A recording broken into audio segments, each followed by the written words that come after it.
ప్రభువునందు ప్రియ పరిశుద్ధ దేవుని కుమారులారా, దేవుని కుమార్తెలారా, యేసుక్రీస్తు ప్రశస్త చెంపునామంలో మీ అందరికీ వందనాలు. అలాగే దేవునికి స్తోత్రాలు. ప్రియులారా, ఎలా ఉన్నారు? బాగున్నారు కదా? చాలా సంతోషం. మీ అందరూ బాగున్నారని నేను తెలుస్తున్నా. అదే రీతిలో మేము కూడా దేవుని కృపమాయ దైశ్వర్యాన్ని బట్టి ఉల్లాసగానే ఉన్నాం. ప్రియులారా, మరి ఈరోజు బైబిల్ గ్రంథంలో ఒక ప్రత్యేక అంశం ద్వారా మీ చేరులోనికి రావడానికి దేవుడు మాకు అనుగ్రహించినటువంటి గొప్ప ఆధిక్యతను బట్టి దేవునికి కృతజ్ఞతాస్తుతులు తెలుస్తున్న దేవునికి స్తోత్రాలు.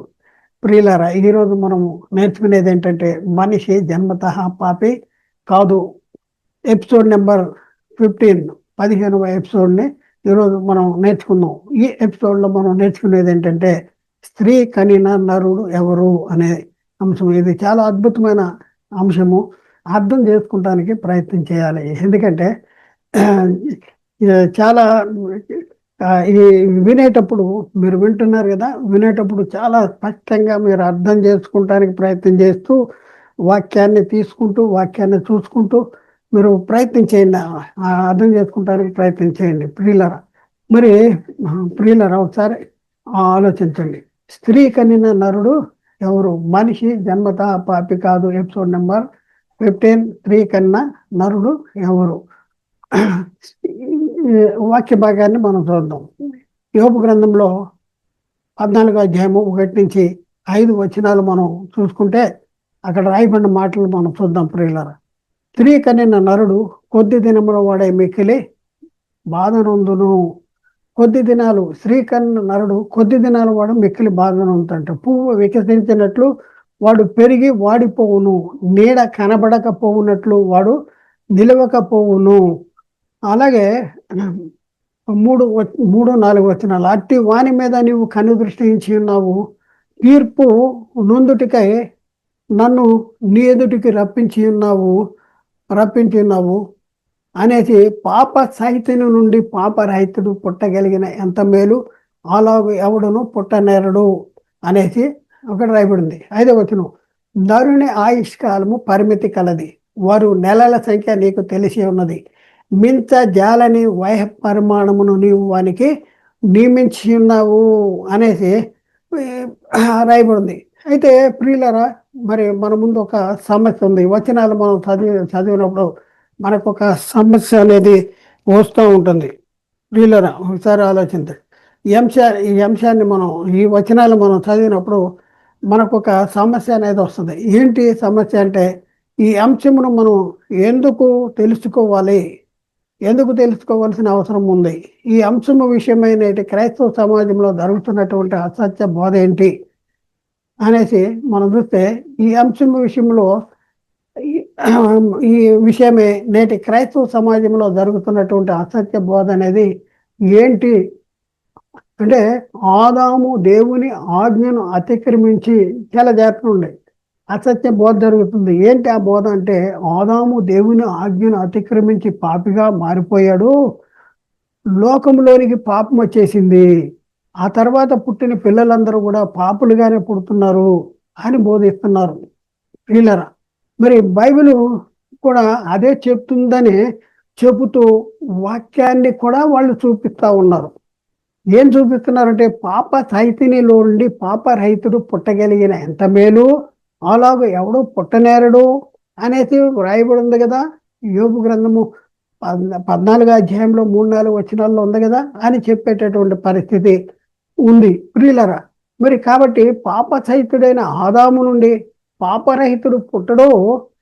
ఆదాము పాపం చేశాడు కాబట్టి పాప సహితుడైపోయాడు. ఆదాము నుండి అంటే పాప సహితుడైన ఆదాము నుండి పాపరహితులు పుట్టరు. అంటే ఆదాము తర్వాత పుట్టిన పిల్లలందరూ కూడా పాపులుగానే పుడుతున్నారు. కనుక మనిషి పుట్టుకతోనే పాపి, జన్మ పాపి అని నమ్ముతున్నారు, ప్రకటించేటటువంటి పరిస్థితి ఉంది. ప్రియులరా, ఇది నిజమేనా? మరి ప్రియులరా, నేటి క్రైస్తవ సమాజంలో విరిగా ప్రకటించబడుతున్నటువంటి పైన తెలిపినటువంటి బోధ లేఖనానుసారం కాదు అనేసి మనం గుర్తించవలసినటువంటి అవసరము మనకుంది. అది ఎందుకు తప్పో ఇప్పుడు మనం క్షుణ్ణంగా నేర్చుకుంటానికి ప్రయత్నం చేద్దాం. ప్రియులరా, ప్రయత్నం చేద్దాం. ఇక్కడ మనం పరిశీలన చేస్తే పాప సహితుడు అనేది యోబు గారు ఎవరి గురించి చెప్పాడంటే, పాప సహితుడు అనేది క్షయమైన శరీరాన్ని గురించి, ఈ శరీరాన్ని గురించి చెప్పాడు. అలాగే పాప పాపరహితుడు, పాపము లేనివాడు అంటే అక్షయమైన శరీరాన్ని గురించి చెప్పినటువంటి పరిస్థితి ఉంది. ఎలా చెప్పాడు ఏంటి అనే దాని గురించి మనం ఆలోచిద్దాం. యోబు తాను ధరించుకున్నటువంటి ఆ ప్రకృతి సంబంధమైన మంటి శరీరములో జీవిస్తూ శారీరకంగా శ్రమలలో బాధపడుతూ అనుభవిస్తున్నటువంటి కాలంలో అంటున్న మాట ఇది. శారీరకంగా శ్రమ పడుతూ ఉన్నాడు, శ్రమల్లో ఉన్నాడు. అలాంటి పరిస్థితుల్లో శరీరానికి శ్రమలు కలిగినాయి. అలాంటి పరిస్థితుల్లో ఈ మాట అంటున్నాడు, స్త్రీ కనిన నరుడైన స్త్రీ కనిన నరుడైన పాప సహితుడైన ఈ శరీరము నుండి పాపము లేని అక్షయ శరీరం పుడితే ఎంత మేలు. ఇది చాలా గమనించాలి, ఇది అర్థం చేసుకుంటానికి ప్రయత్నం చేయాలి. యోబు ఆ మాట అంటంలో ఉద్దేశం ఏంటంటే, స్త్రీ కనిన నరుడైన ఈ పాప సహితుడైన ఈ శరీరము నుండి పాపము లేని అక్షయ శరీరము పుడితే ఎంత మేలు, అలాగే ఎవడు పుట్టనేరడు అని యోబు చెప్పాడు. యోబు చెప్పింది ఒకటైతే మన ప్రియులు చెప్పేది ఒకటి. ఆదాం దగ్గరికి వెళ్ళిపోయారు, ఆదాం పాపం చేశాడు, పాప అయిపోయాడు. పాపైన ఆదాము నుండి పుట్టిన పిల్లలు పాపులుగానే పుడతారు, ఎందుకంటే పాప సహితుడు ఆదాము, పుట్టే పిల్లలు కూడా పాపులుగా పుడతారని చెప్తున్నారు. అది కాదు, అది కాదు, అది బైబిల్ అలా చెప్పట్లేదు. యోబు ఉద్దేశం అది కాదు. యోబు ఉద్దేశం ఏంటంటే, స్త్రీ ఆయన శారీరకంగా శ్రమ పొందుతున్నటువంటి ఆ కాలంలో అంటాడు, పాప సహితం నుండి ఈ పాప సహితం నుండి ఈ క్షయమైన శరీరం నుండి అక్షయ శరీరం పుడితే ఎంత లాభం. అక్షయ శరీరానికి శ్రమలు ఉండవు, బాధలు ఉండవు, అది నిత్యం ఉండేటటువంటిది. అలాంటి శరీరం మనం పొందుకుంటే, అంటే అలాంటి శరీరం పుడితే బాగుంటుంది కదా అనేసి యోబు చెప్తున్నాడు. అంతేగాని ప్రియులారా, మరి ఆదాం దగ్గరికి వెళ్ళబోకండి. ఎందుకంటే ఈ ఈ క్షయమైన శరీరానికి క్షయమైన శరీరమే పుడుతుంది. పుట్టే వాళ్ళందరూ కూడా ఎలాంటి శరీరంతో పుడుతున్నారు? అక్షయ శరీరంతో పుడుతున్నారా అంటే అక్షయ శరీరంతో పుట్టట్లేదు, క్షయమైపోయే శరీరంతోనే పుడుతుంది. కానీ అక్షయమైన శరీరంతో పుట్టదు అనేసి గుర్తించాడు. కాబట్టి యోబు గుర్తించాడు. కాబట్టి అలాగే ఎవడు పుట్టనేరడు అనేసి చెప్తున్నటువంటి పరిస్థితి మనం చూస్తూ ఉన్నాం. చాలా జాగ్రత్త, ఇక్కడే మనం ఆలోచించాలి. ఇక్కడే తప్పటడుగు చేస్తూ ఉన్నారు. యోబు ఆ మాట అంటంలో ఉద్దేశం వేరు, మన వాళ్ళు దాన్ని అపార్థం చేసుకునేటటువంటి పరిస్థితి సాతాను మన జీవితాల్లో కల్పిస్తూ ఉన్నాడు. శారీరకంగా శ్రమ పడుతున్నటువంటి ఆ కాలంలో ఈ క్షయమైపోయే ఈ శరీరంలో ఈ శరీరంలో బాధపడుతున్న పరిస్థితుల్లో ఈ పాప సహితమైనటువంటి ఈ శరీరం ద్వారా పాప సహితం నుండి పాపరహితుడు పుట్టిన ఎంత మేలు. అంటే తల్లి గర్భము కన్నప్పుడే ఈ అక్షయ శరీరంతో పుడితే ఎంత మేలు అని అంటున్నాడు. అక్షయ శరీరంతో పుడితే ఎంత మేలు అనేసి అంటున్నాడు. అంతేగాని మనం అపార్థం చేసుకుని దాన్ని పక్కకి తీసుకువెళ్తున్నాం. అవును ప్రియులారా, ఇది నిజమేనా అనేసి మనకు ఒక ప్రశ్న వస్తుంది. ఇది నిజమేనంటే యోబు గారు చెప్పిన మాటల్లో ఇంత అంతరార్థం ఉందా? దీనిని లేఖనము సమర్థిస్తుందా? అవును, లేఖనముల్లో స్పష్టమైన ఆధారాలు ఉన్నవి. వాటిని ఇప్పుడు పరిశీలన చేద్దాం ప్రియులారా, వాటిని ఇప్పుడు పరిశీలన చేద్దాం. పాప సహితుడు ఎవరు, పాపరహితుడు ఎవరు? పాప సహితుడు ఎవరు, పాపరహితుడు ఎవరు? ఇది తెలుసుకోవాలంటే ముందుగా 1వ వచనంలో స్త్రీ కనిన నరుడు ఎవరో తెలుసుకోవాలి.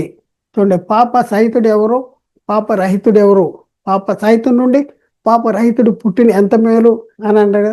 అసలు పాప సహితుడు ఎవరు, పాపరహితుడు ఎవరు తెలుసుకోవాలంటే మనం ఎక్కడికి వెళ్ళాలంటే, స్త్రీ కనిన నరుడు ఎవరో తెలుసుకోవాలి. స్త్రీ కనిన నరుడు ఎవరో తెలుసుకోవాలి. స్త్రీ కనిన నరుడు ఎవరు?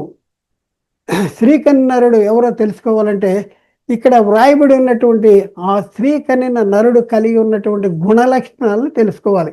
స్త్రీ కనిన నరుడు గురించి యోబు గారు ఆ 1-5 వచనాల మధ్యలో స్త్రీ కనిన నరుడు కలిగి ఉన్నటువంటి గుణలక్షణాలనే చెప్పాడు. చూద్దాం, వాటిని పరిశీలన చేద్దాం. స్త్రీ కన్యన నరుడు ఎవరో తెలుసుకోవాలంటే స్త్రీ కన్యన నరుని యొక్క గుణ లక్షణాలను మనం తెలుసుకోవాలి. ఆ గుణ లక్షణాలని కూడా యోబు గారే చెప్పాడు. వాటిని మనం ఇప్పుడు పరిశీలన చేద్దాం. నెంబర్ 1, స్త్రీ కన్యన నరుడంట కొద్ది దినములు వాడే మిక్కులు బాధ పొందుతాడు అంటాడు.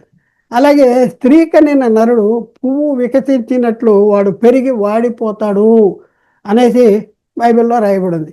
అలాగే స్త్రీ కన్యన నరుడు నీడ కనబడకపో ఉన్నట్లు వాడు నిలువక పారిపోవును అనేసి స్త్రీ కన్యనుడికి యొక్క క్యారెక్టర్స్. అలాగే స్త్రీ కన్యన నరుడు ఆయుష్కాలం ఎంత ఉంటుందంటే పరిమితి కలది. స్త్రీ కన్య నరుడు యొక్క ఆయుష్కాలము పరిమితి కలది. అలాగే 5వ పాయింట్ ఏంటంటే స్త్రీ కన్య నరుడు వారి నెలల సంఖ్య నీకు తెలిసే ఉన్నది.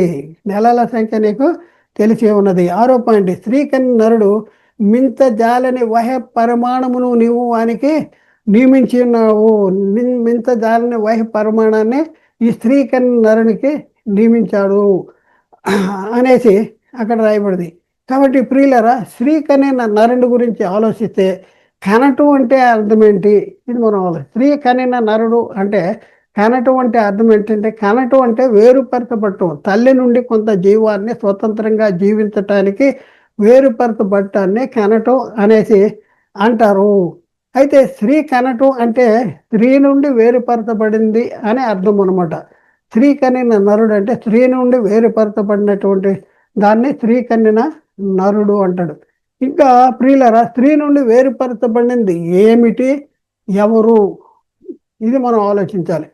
స్త్రీ కన్య నరుడు అంటే ఎవరు? స్త్రీ కన్య నరుడు అంటే ఎవరు? ఇక్కడ చాలా అద్భుతమైన సంగతులు మనం నేర్చుకోబోతున్నాం. కొద్దిగా ఆలోచించండి, అర్థం చేసుకోండి. స్త్రీ నుండి వేరుపరచబడింది ఏమిటి, ఎవరు అనేసి మనం చూస్తే, మనిషి గురించి మనం ఆలోచిస్తే మనిషి ఎందరు పురుషుల కలయిక అనేసి బైబిల్ను ప్రశ్నిస్తే బైబిల్ ఏం చెప్తుందంటే మనిషి ఇద్దరు పురుషుల కలయిక. మనిషి ఇద్దరు పురుషుల కలయిక అనేసి బైబిల్ చెప్తుంది. మనిషి ఇద్దరు పురుషుల కలయిక. ఎవరెవరు ఆ ఇద్దరు పురుషులు అంటే, బాహ్య పురుషుడు అంటే శరీరాన్ని ఏమంటున్నాడు? బాహ్య పురుషుడు అని అంటున్నాడు. అలాగే ఆత్మను ఏమంటున్నాడంటే ఆంతర్య పురుషుడు అని అంటాడు. అయితే ప్రియులరా, మనం ఆలోచిస్తే ఈ ఇద్దరు పురుషుల గురించి బైబిల్లో వ్రాయబడినటువంటి వచనాలు ఉన్నాయంటే ఉన్నాయి. చూద్దాం, ఆ వచనాన్ని మనం చూద్దాం. కొరింథీకి రాసిన 2వ పత్రిక, పౌలు గారు కొరింథీకి రాసిన 2వ పత్రిక 4వ అధ్యాయం 16వ వచనంలో, కావున మేము అధైర్యపడము, మా బాహ్య పురుషుడు కృషించుతున్నను, ఆంతర్య పురుషుడు దినదినము నూతనపరచబడుతున్నాడు. బాహ్య పురుషుడు అనేసి ఇక్కడ రాయబడింది. బాహ్య పురుషుడు అంటే దేని గురించి? బాహ్య పురుషుడు కృషించుతున్నాను అంటాడు. బాహ్య పురుషుడు కృషించుతున్నాడు అంటే శరీరాన్ని గురించి చెప్తున్నాడు. ఆంతర్య పురుషుడు అంటే ఆత్మను గురించి చెప్తా ఉన్నాడు. ఆంతర్య పురుషుడు దినదినము నూతనపరచబడుతున్నాడు అంటాడు. అంటే మనిషి ఇద్దరు పురుషుల కలయిక అనేసి తెలియపరుస్తున్నటువంటి మరికొన్ని వచనాలు కూడా బైబిల్లో ఉన్నాయి. వాటిని కూడా మనం త్వరగా మనం చూస్తానికి ప్రయత్నం చేద్దాం. ప్రసంగి గ్రంథము 12వ అధ్యాయం 7వ వచనంలో, మన్నైనది వెనుకటి వల్లే మరల భూమికి చేరును, ఆత్మ దానిని దయచేసిన దేవుని యొద్దకు మరల పోవును. అలాగే ఆదికాండము 2వ అధ్యాయంలో 7వ వచనంలో, దేవుడైన యెహోవా నేలమంటితో నరు నిర్మించి వారి నాసికారంధ్రముల్లో జీవవాయువుగా నరుడు జీవాత్మ అయ్యను అనేసి అక్కడ రాయబడింది. అలాగే యోహాను సువార్త 6:63లో, ఆత్మయే జీవింపు చేయను, శరీరము కేవలము నిష్ప్రయోజనము. గలతీ పత్రిక 5:17లో కూడా శరీరము ఆత్మకును, ఆత్మ శరీరమునకును విరోధముగా అపేక్షించును అంటాడు. అలాగే గలతీ పత్రిక 5:16లో కూడా, నేను చెప్పుకునేది ఏమనగా ఆత్మానుసారంగా నడుచుకుంటే అప్పుడు మీరు శరీరేచ్ఛల్ని నెరవేర్చరు అంటాడు. అలాగే రోమపత్రిక 8వ అధ్యాయం 5వ వచనంలో, శరీరానుసారులు శరీర విషయముల మీద మనసుంతురు, ఆత్మానుసారులు ఆత్మ విషయముల మీద మనసుంతురు. శరీరానుసారమైన మనసు మరణము అనేసి, శరీరము ఆత్మ. అలాగే రోమపత్రిక 8వ అధ్యాయం 13వ వచనంలో అక్కడ రాయబడిన మాట మనం చూస్తే అక్కడేముంది? మీరు శరీరానుసారంగా ప్రవర్తించిన సాగవలసిన వారు ఎందురు కానీ ఆత్మచేత శరీర క్రియలు చంపిన జీవించెదరు అనేసి అక్కడ రాయబడింది. స్త్రీ కనిన నరుని ఆయుష్కాలము బాహ్య పురుషుడైన శరీరం యొక్క ఆయుష్కాలము వైట్గానే ఉన్నవి. చూడండి, గమనించండి. ఇప్పుడు మనం ఇప్పటి వరకు మనం ఏమి నేర్చుకున్నాం అంటే స్త్రీ ఆ, స్త్రీ కనిన నరుడు ఎవరో తెలుసుకుంటానికి మనం ఎక్కడికి వచ్చామంటే మనిషి ఇద్దరు పురుషుల కలయిక అని మనం వచ్చాం. ఇద్దరు పురుషుల కలయిక నిజమేనా అంటే అవును. ఇద్దరు పురుషులు ఎవరంటే ఆ బాహ్య పురుషుడి శరీరము, ఆంతర్య పురుషుడు ఆత్మ. మనిషి ఇద్దరు పురుషుల కలయిక అనేసి నిరూపించడానికి బైబిల్లో ఇంకా చాలా వచనాలు ఉన్నాయి. అవి కూడా ఇప్పుడు మనం చూసాం. అయితే ప్రియులారా, మరి మనం ఆలోచిస్తే ఇక్కడ స్త్రీ కనిన నరిన ఆయుష్కాలము బాహ్య పురుషుడైన శరీరం యొక్క ఆయుష్కాలము ఒకటిగానే ఉన్నవి. స్త్రీ కని నరుడు అనేసి యోబు గారు ఏదైతే మా 14 అధ్యాయం 1-5 వచనాల్లో రాశాడో అలాగే నరుని యొక్క అంటే బాహ్య పురుషుని యొక్క ఆయుష్కాలము, స్త్రీ కని నరుడు ఆయుష్కాలము, బాహ్య పురుషుని యొక్క ఆయుష్కాలము రెండు ఒకటే. రెండు క్యారెక్టర్స్ ఒకటే. అంటే స్త్రీ కనిన నరుడే బాహ్య పురుషుడు అనేసి మనం గుర్తించడానికి బైబిల్లో కొన్ని వచనాలు మనం చూద్దాం, ఒకటిగానే ఉన్నవి. ఇప్పుడు మనం ప్రియులరా, స్త్రీ కనిన నరుడి ఆయుష్కాలాన్ని బాహ్య పురుషుడైన శరీరం యొక్క ఆయుష్కాలాన్ని సరిపోల్చుకుందాము. ప్రియులరా, మరి బాహ్య పురుషుడు అనగా శరీరమునకు ఆయుష్కాలం ఎంత, స్త్రీ కనిన నరుని యొక్క ఆయుష్కాలము ఎంత, ఇప్పుడు మనం తెలుసుకుంటానికి ప్రయత్నం చేద్దాం. స్త్రీ కనిన నరుని ఆయుష్కాలం ఎంత, బాహ్య పురుషుడు అనగా శరీరం యొక్క ఆయుష్కాలము ఎంత అనేది మనం చూస్తే యోబు గ్రంథంలో 14 అధ్యాయం 1వ వచనంలో స్త్రీ కనిన నరుడు కొద్ది దినముల వాడే మిక్కిలి బాధ పొందుతాడంట. మరి అదే అంటే దేని గురించి రాశాడు? కొద్ది దినముల వాడు, కొద్ది దినాలు వాడు అంటే దేని గురించి? బాహ్య పురుషుడి గురించా, ఆంతర్య పురుషుడి గురించా? ఆంతర్య పురుషుడు కొద్ది దినాలు వాడైనా కొద్ది దినాలు జీవిస్తాడా? ఆంతర్య పురుషుడికి మరణం ఉందా? మరి ఆంతర్య పురుషుడు ఎప్పటికీ ఆంతర్య పురుషుడు ఎప్పటికీ జీవించేటటువంటి వాడు. మరి బాహ్య పురుషుడు కొద్ది దినాలు వాడు మిక్కిలి బాధనుంటాడు. దేవుడు ఏం చేశాడు? నువ్వు మన కనుక తిరిగి మన అయిపోతావు అన్నాడు బాహ్య పురుషుడి గురించి. అయితే చూద్దాం, దాని గురించి చూద్దాం. మరి స్త్రీ కన్నరుడు గురించి కొద్ది దినాలు వాడు అనేసి అక్కడ రాయబడి ఉంది కదా.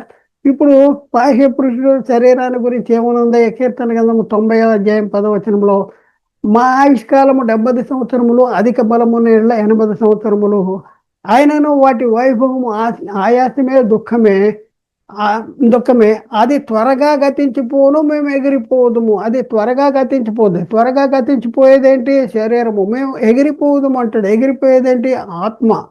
అంటే మా ఆయుష్కాలము ఎంత అంటే శరీరము యొక్క ఆయుష్కాలము, శరీరములో ఆత్మ ఉండేటటువంటి కాలము ఎంత అంటే 75 సంవత్సరాలు.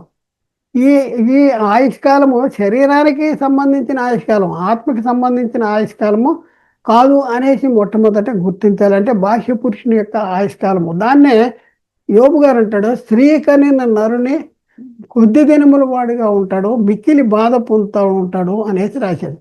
అలాగే యోబు గ్రంథము 14వ అధ్యాయం 2వ వచనంలో స్త్రీ కనిన నరుడు పువ్వు వికసించినట్లు పెరిగి వాడిపోవును, నీడ కనబడకపోవునట్లు వాడు నిలవక పారిపోవును అంటాడు. నీడ కనపడకపోవు, పువ్వు వికసించినట్టు వాడు పెరిగి వాడిపోతాడంట. ఇది స్త్రీ కన్య నరుడి యొక్క క్యారెక్టర్, స్వభావం.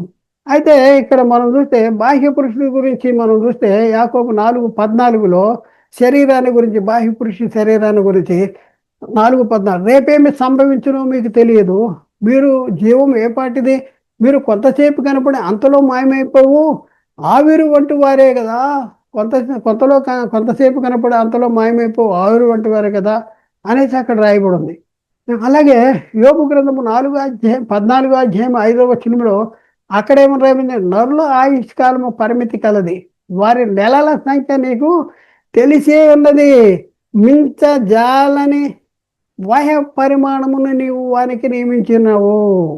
మించజాలని వయ పరిమాణము నియమించాడంట. అలాగే మరి శరీరం యొక్క ఆయుష్కాలము, బాహ్య పురుషుడైన శరీరం యొక్క ఆయుష్కాలం ఎంత? పేతురు రాసిన మొదటి పత్రిక 1వ అధ్యాయం 23, 24 వచనాల్లో అక్కడ మనం చూస్తే, ఏలైనగా సర్వ శరీరులు గడ్డిని పోలిన వారు, వారి అందమంతయును గడ్డి పువ్వు వల్లే ఉన్నది, గడ్డి ఎండును దాని పువ్వు రాలును, అయితే ప్రభువు వాక్యము ఎల్లప్పుడూ నిలుచును. చూడండి, సర్వ శరీరులు గడ్డిని పోలిన వారంట, వారి అందమంతా గడ్డి పువ్వు వల్లే ఉన్నది, గడ్డి ఎండును పువ్వు రాలును అంటాడు. గడ్డి ఎండిపోతే పువ్వు రాలిపోద్ది. దేని గురించి చెప్పిన మాట ఇది? బాహ్య పురుషుడైన శరీరాన్ని గురించి. ఆంతర్య పురుషుని, ఇక్కడ స్త్రీకనైన నరుని గురించి ఏం చెప్తున్నాడు యోబు గారు? నరుల ఆయుష్కాలము పరిమితి కలదంట, మించ జాలని వయ పరిమాణాన్ని వారికి నియమించావు అంటాడు. అలాగే యోబు 14వ అధ్యాయం 15వ వచనంలో కూడా ఆయుష్కాలం పరిమితి కలది అనే చెప్పాడు.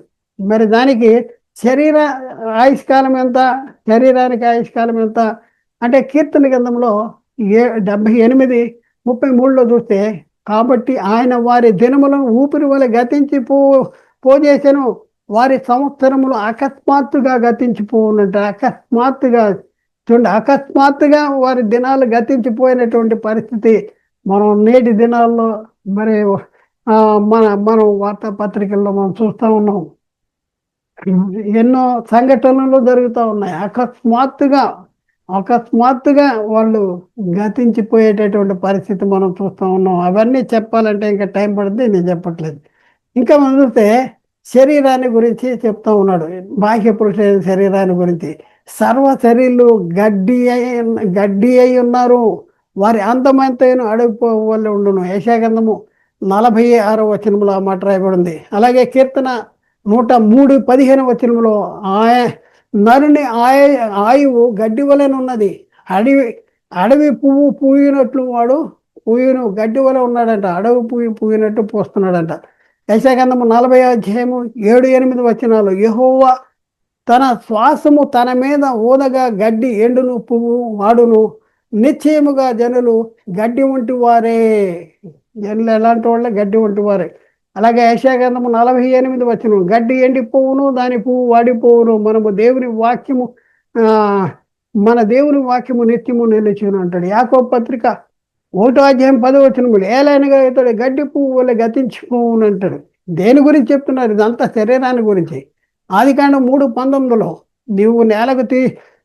నీవు నేలకు తిరిగి చేరు వరకు నీ ముఖము చెమట కార్చి ఆహారము తిందువు, ఏలైనగా నేల నుండి నీవు తీయబడితివి, నీవు మన్నే గనక తిరిగి మన్నైపోదువు అని చెప్పినటువంటి దాఖలాలు దేవుడు ఆదాముతో చెప్తున్నటువంటి పరిస్థితి. ఆదాము యొక్క బాహ్య పురుషుని శరీరాన్ని గురించి చెప్తూ ఉన్నాడు.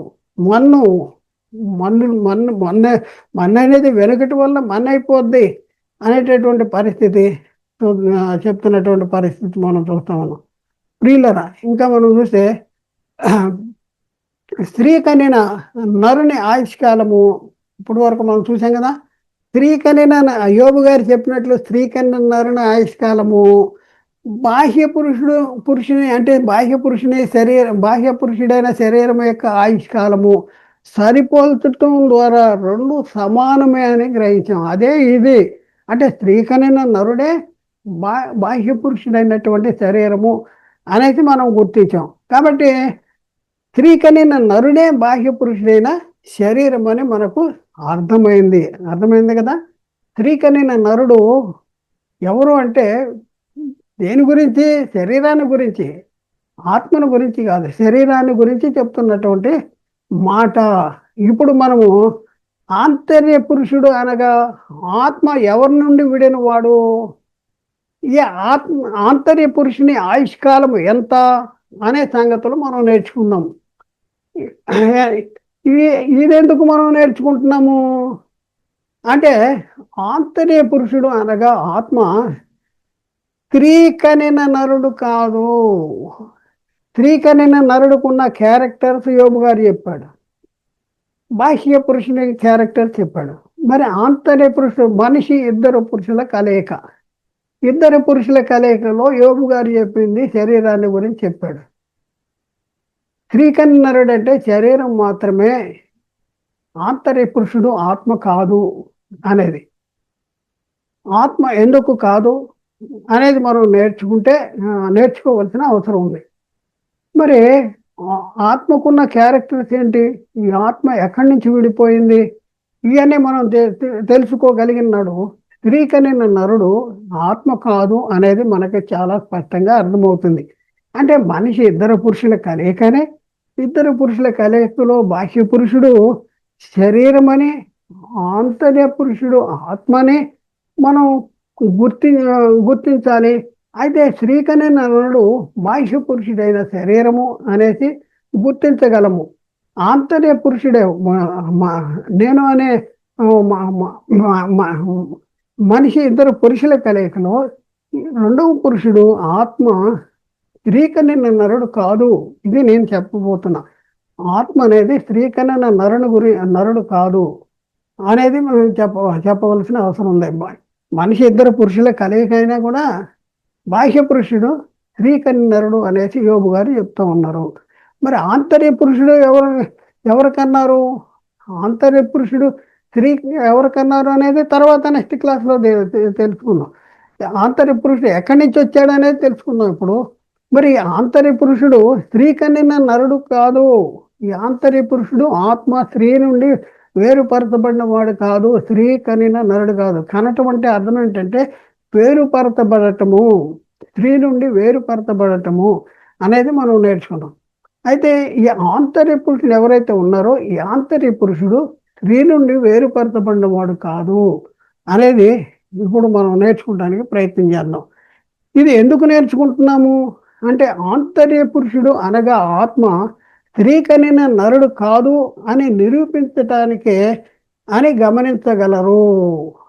ఆంతర్య పురుషుడు అనగా ఆత్మ దేవుని నుండి విడినవాడు. ఆత్మ ఎవరి నుంచి విడిపోయింది అంటే దేవుని నుండి విడిపోయింది. ఆంతర్య పురుషుడు అనగా ఆత్మ దేవుని నుండి విడినవాడు అని తెలియపరిచే లేఖన భాగాల్ని మనం పరిశీలన చేద్దాం. చూడండి ప్రియుల, చాలా జాగ్రత్తగా మనం పరిశీలించి ఆదికాండంలో 2వ అధ్యాయంలో 7వ వచనంలో మనం చూస్తే దేవుడైన యెహోవా నేలమంటితో నరుని నిర్మించి వాని నాసికారంధ్రముల్లో జీవవాయువును ఊదగా నరుడు జీవాత్మ ఆయను అంటాడు. దేవునిలోంచి జీవవాయువు ఊదాడు. దేవుడే ఉండగా దేవునిలోంచి కొంత భాగము వేరుపరచబడింది, మట్టి బొమ్మలోనికి ప్రవేశపెట్టబడింది. అతడే ఆత్మ. ఈ ఆత్మ ఎవరిని చెడిపోయిందంటే దేవుళ్ళలోంచి చెడిపోయింది. ఎఫెసీ పత్రిక 4వ అధ్యాయం 6వ వచనము. అందరికీ తండ్రి అయిన దేవుడు ఒక్కడే, ఆయన అందరికీ పైగా ఉన్నవాడే, అందరిలో వ్యాపించి అందరిలో ఉన్నాడు. అందరిలో ఉన్నాడు.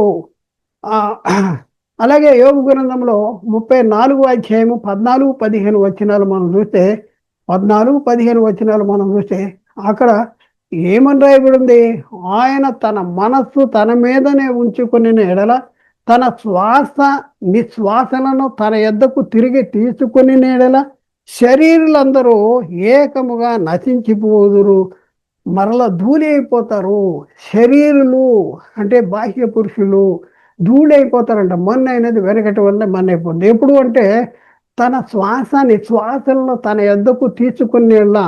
శ్వాసలు ఎవరి శ్వాసలు? దేవుని శ్వాసలు.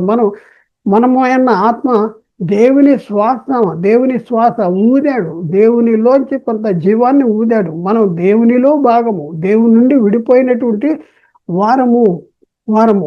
యోబు గ్రంథంలో 27వ అధ్యాయం 2వ వచనంలో నా ఊపిరి ఇంకనూ నాలో పూర్ణముగా ఉండుటను బట్టి దేవుని ఆత్మ నా నాసికారంధ్రంలో ఉండుటను బట్టి అంటాడు. దేవుని ఆత్మ నా నాసికారంధ్రం. అందుకనే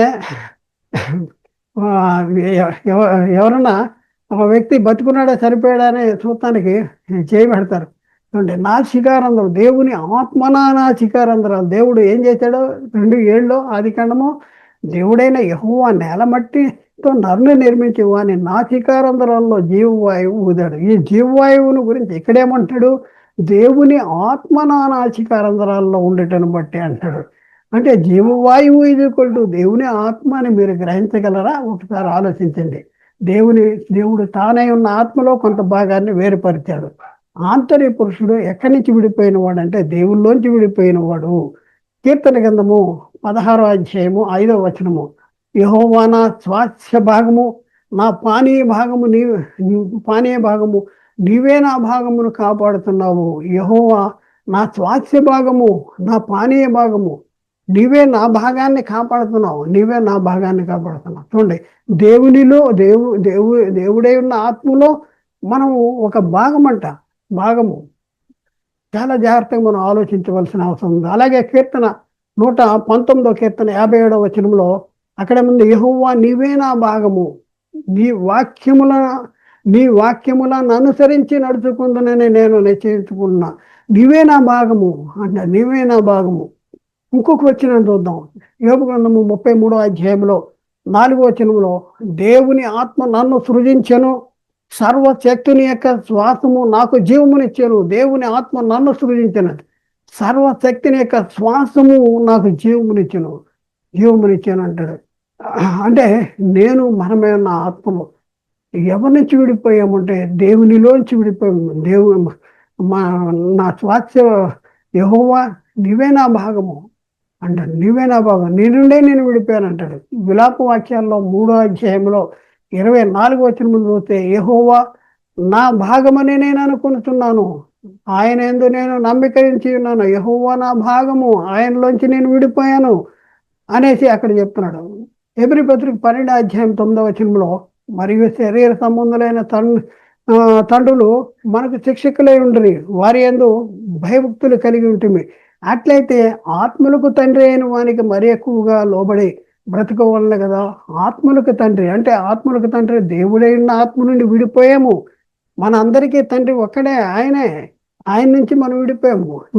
దేవుడి నుంచి విడిపోయింది ఎవరు? బాహ్య పురుషుడు అంటే బాహ్య పురుషుడు కాదు, మరి ఎవరు అంటే ఆంతర్య పురుషుడు. బాహ్య పురుషుడు ఎవరి నుంచి విడిపోయాడంటే స్త్రీ నుండి విడిపోయాడు. స్త్రీ కనిన నరుడు అనేసి చెప్తా ఉన్నాడు. కాబట్టి ప్రియులారా, ఒకసారి ఆంతర్య పురుషుడు అనగా ఆత్మ ఆయుష్కాలం ఎంత?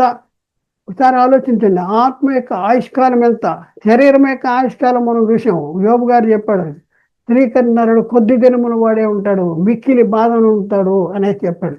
మరి ఆంతర్య పురుషుడు ఆత్మ, శరీరము మన అయిపోతే మరి ఆత్మ ఏమైపోయింది? ఈ ఆత్మ ఎవరి నుంచి విడిపోయింది? ఈ ఆత్మ కూడా ఏమీ లేనిదిగా ఉంటుందంటే ఆత్మ ఏమీ లేనిదిగా ఉండదు. ఎందుకంటే దేవుడి నుండి విడిపోయిన ఆత్మ, దేవుడు ఎంతకాలం అయితే ఉంటాడో ఆత్మ కూడా అంతకాలమే జీవిస్తూ ఉంటుంది. మనం చూద్దాం, ఆంతర్య పురుషుని ఆయుష్కాలం ఎంత? శరీరం యొక్క ఆయుష్కాలాన్ని మనం చూసాం. ఆంతర్య పురుషుని యొక్క ఆయుష్కాలం ఎంత? ఆంతర్య పురుషుని అనగా ఆత్మ దేవుడు కన్నాడు అనగా, ఈ ఆత్మ ఒకప్పుడు దేవుడై ఉండగా దేవుల్లో ఉన్న కొంత జీవాన్ని మట్టి బొమ్మలోనికి ఊదాడు, మట్టి బొమ్మలోనికి ప్రవేశపెట్టాడు.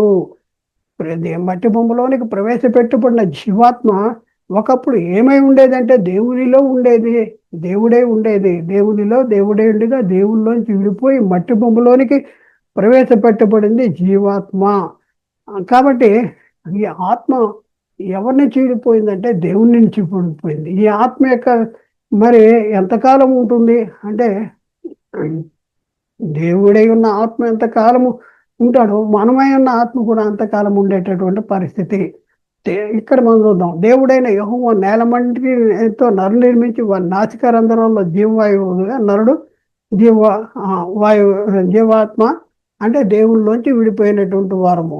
ఆంతర్య పురుషుడు దేవునిలోంచి విడిపోయిన వాడు కాబట్టి దేవుడు కలిగి ఉన్న ఆయుష్కాలముతో సమానమైనటువంటి ఆయుష్కాలము ఈ ఆంతర్య పురుషుడు కలిగి ఉంటాడు. ఆంతర్య పురుషుడు దేవుని నుండి విడిపోయాడు కాబట్టి దేవుడు కలిగి ఉన్న ఆయుష్కాలముతో సమానమైన ఆయుష్కాలము కలిగి ఉండేటటువంటి పరిస్థితి ఉంది. దాని గురించి మనం కొన్ని వచనాలని మనం చూద్దాం. దేవుడు కలిగి ఉన్న ఆయుష్కాలము, దేవుని సంవత్సరాలు ఎన్ని? దేవుని కలిగి ఉన్న ఆయుష్కాలం ఎంత? దేవుని సంవత్సరాలు ఎన్ని? అలాగే ఆంతర్య పురుషుడు కలిగి ఉన్న ఆయుష్కాలము ఎంత అనేది దాని గురించి మనం తెలుసుకుంటానికి ప్రయత్నం చేద్దాం.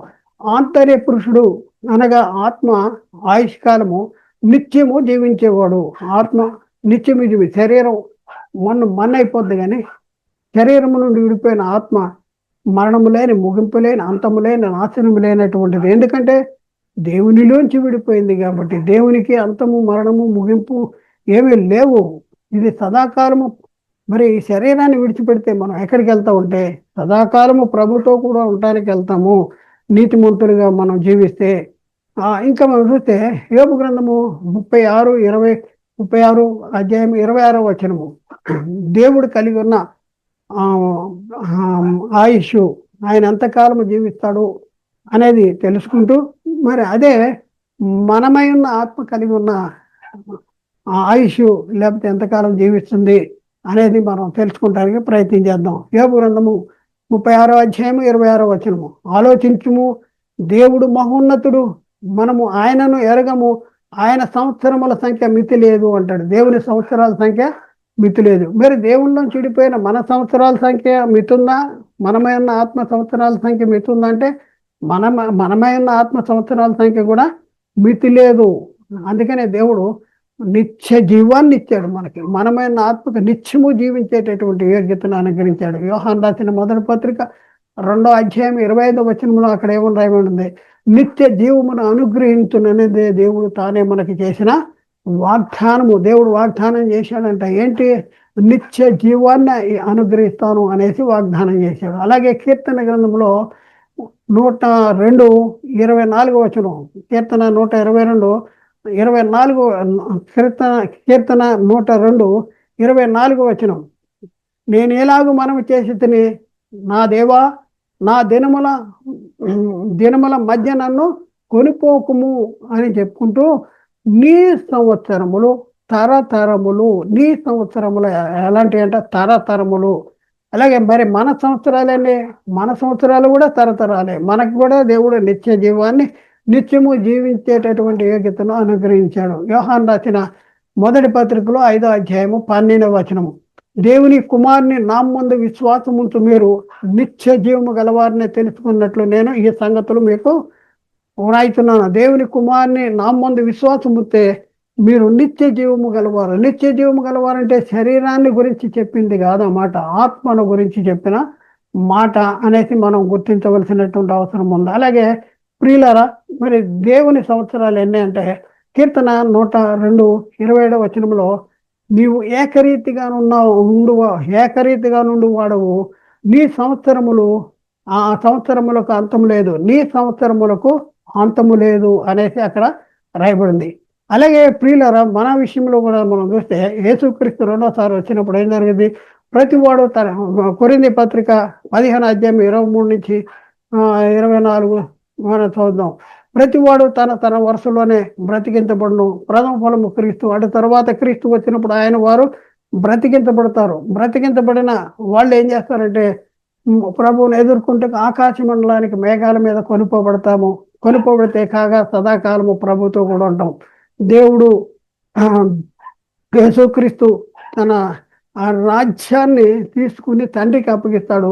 తండ్రికి అప్పగిస్తే మనం సదాకాలము ప్రభుతో కూడా ఉండేటటువంటి వారముగా ఉన్నాము వీళ్ళరా. అలాగే మనం చూస్తే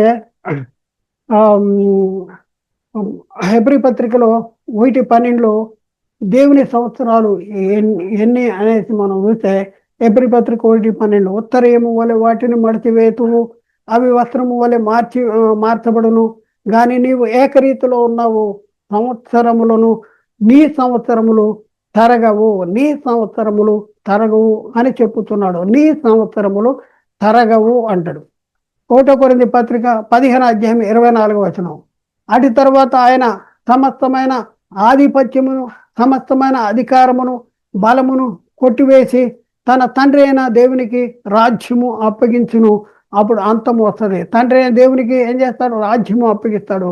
అప్పుడు సదాకాలము తండ్రితో కూడా ఉండేటటువంటి పరిస్థితి ఉంటుంది. కాబట్టి ప్రియులారా, ఒకసారి మనము దేవుళ్ళలోంచి విడిపోయిన వారము. దేవుళ్ళలోంచి విడిపోయింది ఎవరు అంటే ఆంతర్య పురుషుడు. ఈ ఆంతర్య పురుషుడు ఎవరి నుంచి విడిపోయిందంటే దేవుడి నుంచి విడిపోయినటువంటి వారము. స్త్రీ కన్య నరుడు ఎవరు అంటే శరీరమే కానీ ఆత్మ మాత్రం కాదు.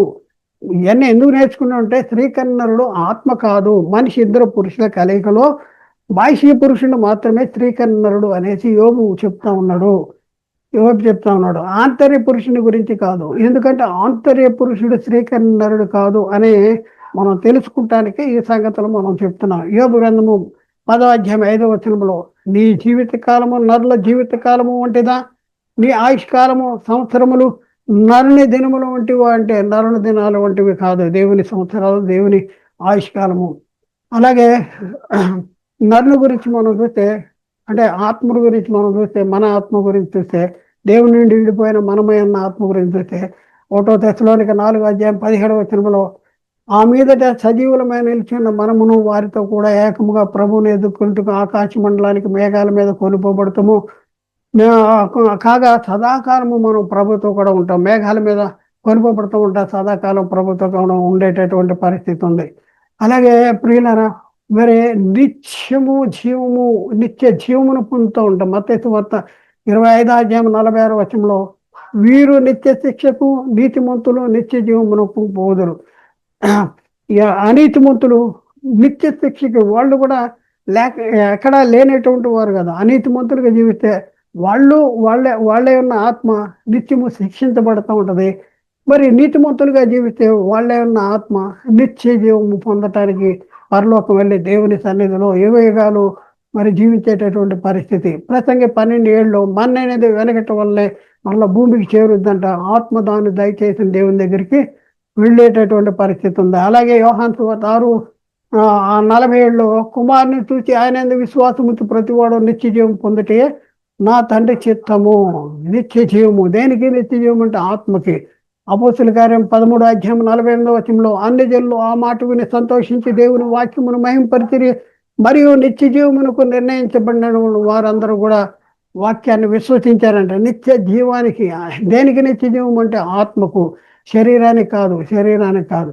అలాగే రోమపత్రిక 2:7 సత్క్రియలు ఓపికగా చేస్తూ మహిమ ఘనత అక్షయత వెదుకు వారికి నిత్య జీవమునిస్తాడు. నిత్యము జీవించేది ఆత్మకి నిత్య జీవము, శరీరానికి కాదు. రోమపత్రిక 6:22 ఆయన ఇప్పుడు పాపమును విడిపించబడి దేవునికి దాసులైనందున పరిశుద్ధత కలిగితే మీకు ఫలము, ఆయనను దాని అంతము నిత్య జీవము. దాని అంతం ఏంటంట? నిత్య జీవము. ఈ నిత్య జీవము దేనికి అంటే ఆత్మకే నిత్య జీవము. తీతు పత్రిక 1:3వ వచనంలో, ఆ నిత్య జీవమును అబద్ధమాడని దేవుడు అనాది కాలం ముందే వాగ్దానము చేశాడు. ఇప్పుడు మన రక్షకుడైన దేవుని ఆజ్ఞ ప్రకారము నాకు అప్పగించబడిన సువార్త ప్రకారముగా తన వాక్యమును యుక్త కాలం ముందు బయలుపరిచాడు, వాగ్దానము చేశాడు. ఏం వాగ్దానం? నిత్య జీవాన్ని అనుగ్రహించినది. ఎవరికి చేశాడు వాగ్దానం? అబ్రహాముకి చేశాడు. నీ సంతానం ముందు లోకములో ఉన్న వంశాలన్నీ ఆశీర్వదించబడతాయి అనేసి వాగ్దానం చేశాడు. అయితే ప్రియులరా, మరి రక్షణ పొందకుండా చనిపోయిన ఆత్మలో నరకంలో నిత్యము కాలుతూ ఉంటాయి. ఎవరైతే ఆజ్ఞను అనుసరిస్తారో, రక్షణ పొందుతారో, వాళ్ళ ఆత్మలు నిత్యము మరి పరలోకం వెళ్ళి అక్కడ పరలోక సుఖాలు అనిపిస్తే, మరి రక్షణ పొందకుండా చనిపోతే వాళ్ళ ఆత్మలు నరకంలో నిత్యము కాలుతూ ఉండేటటువంటి పరిస్థితి. వారి పురుగు చావదంట, వాటి అగ్ని ఆరిపోదంట. యెషయా గ్రంథము 66:24 వచనంలో మనం అక్కడ చూస్తే, వాటి పురుగు చావదు, వాటి అగ్ని ఆరదు అనేసి అక్కడ రాయబడింది. అలాగే మత్తయి సువార్త 25వ అధ్యాయం 41వ వచనంలో అక్కడ మనం చూస్తే, అప్పుడు ఆయన ఎడమవైపు ఉండి వారిని చూసి, శపించబడిన వారులారా, నన్ను విడిచి అపవాదికి వారి దూతలకు సిద్ధపరచబడినటువంటి నిత్య అగ్నికి పోవుడి అనేసి అక్కడ చెప్పబడింది.